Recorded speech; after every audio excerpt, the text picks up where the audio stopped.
அருட்பெரும் ஜோதி ஆனந்த வணக்கம். நம்ம வாழ்க்கையில் இருக்கக்கூடிய பிரச்சனைகளுக்கு மிக முக்கியமான காரணம் என்ன அப்படின்னு யோசித்தாலும் அல்லது ஜாதக ரீதியாக ஆராய்ச்சி பண்ணாலும் முன்னோர்களின் சாபம், பித்திருக்களின் சாபம் அப்படின்னு சொல்லுவாங்க. அல்லது நம்ம இந்த வாழ்ந்துட்டு இருக்கக்கூடிய வாழ்க்கையில் ஏதாவது ஒரு பாவம் செஞ்சுருப்போம் அப்படின்னு சொல்லுவாங்க. இந்த பாவங்களுக்கெல்லாம் போக்கக்கூடிய வருடத்திற்கு ஒரு தெய்வீகமான நன்னாளாக பொன்னாளாக வரக்கூடியது தான் சித்ரா பௌர்ணமி, சித்திரகுப்த பௌர்ணமி. யார் இந்த சித்திரகுப்தர்?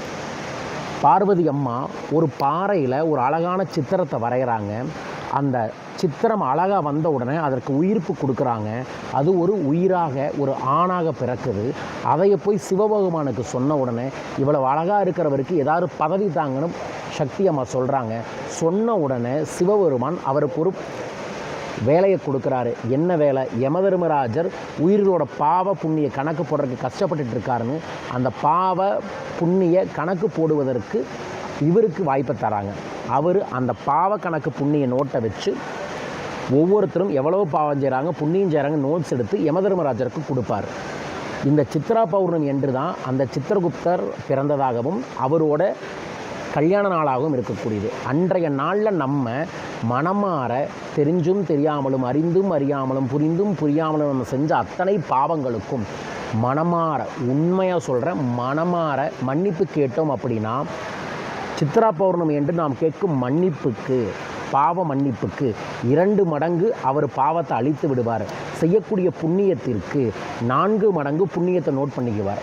ஸோ வரும் வியாழக்கிழமை இரவு எப்படியாவது ஒரு 45 நிமிடங்கள் வெட்ட வெளியில் ஓப்பன் ஸ்பேஸில் உட்காந்துட்டு சந்திரனோட கதிர்வீச்சுகள் உங்கள் மேலும் படம் மாறி, ஆண்களாக இருந்தால் மேலாடை இல்லாமல், பெண்களாக இருந்தால் காட்டன் ஆடை அணிந்து கொண்டு மனமாற மன்னிப்பு கேளுங்க. 2 கையில் கல்லுப்பு எடுத்து மடி மேலே வச்சுட்டு வெட்ட வெளியில் உட்கார்ந்து, எனக்கு என்னென்னலாம் தெரியாது, நான் தெரிஞ்சு செஞ்சேனா, தெரியாமல் செஞ்சேனா, அல்லது தப்பே செஞ்சனான்னு கூட தெரியாது, ஆனால் மன்னிச்சிருங்க. எனக்கு நாளையிலிருந்து வாழ்க்கை நல்லா இருக்கணும், சந்தோஷமாக இருக்கணும், செல்வ செழிப்போடு இருக்கணும், இறையர்களும் குருவர்களும் செல்வ செழிப்பு கிடைக்கணும்னு மன்னிப்பு கேளுங்க. 45 நிமிஷம் கழிச்சு அந்த உப்பை எடுத்து 3 முறை தலையை சுற்றி தண்ணியில் கழுவிட்டு வந்து படுத்து உறங்கி விடுங்கள். இதை மறக்காமல் வரும் வியாழக்கிழமை செய்து பாருங்கள். நிச்சயமாய் மன்னிப்பு கேட்கும். மன்னிப்பு கேட்பவன் கடவுளாவான், கடவுளின் அருள் வருவான். நீங்களும் பெறுங்க.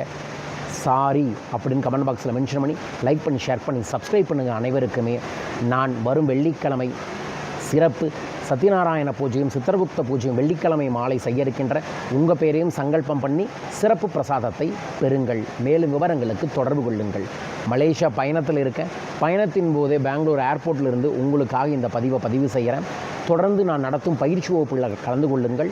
தனிநபர் ஆலோசனை கலந்து கொள்ளுங்கள்.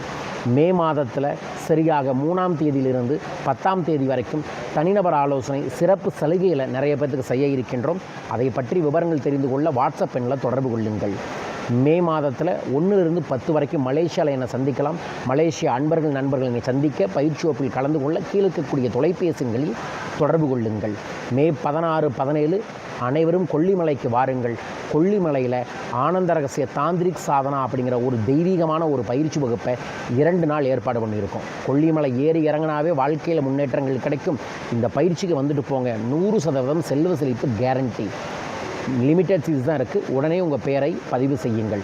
மீண்டும் ஒரு அற்புத பதிவில் உங்கள் அனைவரையுமே சந்திக்கின்றேன். அனைவருக்கும் அனைத்து செல்வமும் அபரீதமாய் கிடைக்கட்டும். வாழ்க வையகம், வாழ்க பணமுடன். நன்றிகள் கோடி.